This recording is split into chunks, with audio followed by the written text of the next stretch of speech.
Jadi di setiap negara, dunia intelijen itu selalu mengawasi negara lain. Jadi misalnya di CIA, di Langley, itu yang mengawasi kebijakan pemerintah Indonesia itu bisa lebih dari 10 doktor ilmu kebijakan ekonomi, psikologi, dan lain sebagainya. Jadi kalau ada kebijakan-kebijakan sebuah pemerintah, terutama Indonesia, dia bisa mereview. Dan kita tahu intelijen di negara-negara ASEAN juga melakukan hal yang sama, karena Indonesia adalah kakak nomor 1 ya kalau di cerita kungfu itu, atau kakak tertua di ASEAN.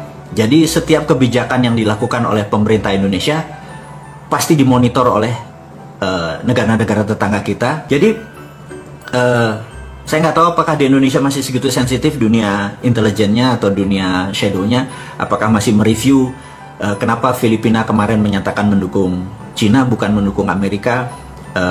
Kalau krisis, kalau ada tindakan war, perang sama Amerika dengan Tiongkok, itu mereka harus orang-orang yang sensitif. Saya lihat mereka nggak terlalu sensitif gitu ya.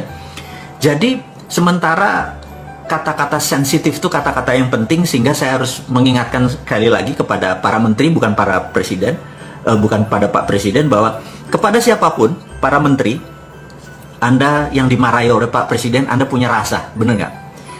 Saya sarankan Anda mundur kalau Anda yang ditarget oleh Pak Presiden. Atau kalau Anda bukan yang tidak ditarget, tetapi Anda merasa Anda tidak mampu, mundur. Karena sekali lagi, kami, rakyat, kita-kita ini sudah capek Indonesia nggak pernah jadi juara dunia lagi. Atau nggak pernah jadi juara Liga Champion. Atau nggak pernah juara Asia. Atau antar kampung aja kita jadi nggak juara ini.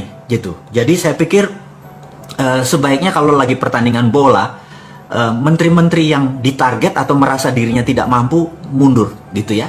Di masa krisis seperti tahun 98, seperti tahun 2008, mengelola negara at crisis itu ada lagi strateginya. Jadi itu ada extraordinary.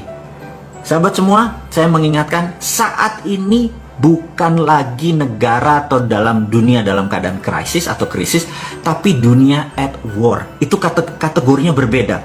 Jadi sahabat semua, saya juga mengingatkan Anda para menteri, mudah-mudahan Anda mendengar live, menonton live video ini atau nanti rekamannya, bahwa yang namanya at war itu berbeda ngelola pada saat ekonomi atau dunia dalam keadaan krisis atau dalam keadaan normal.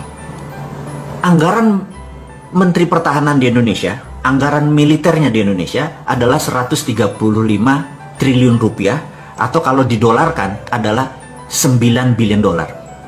Indonesia anggaran militernya hanya 9 billion dolar, sementara Amerika dalam 1 tahun nilainya 700 billion.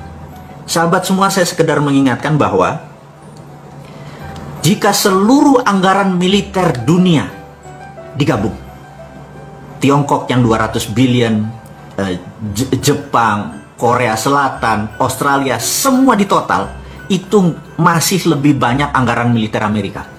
Dan Amerika memang mendominasi militer, mendominasi.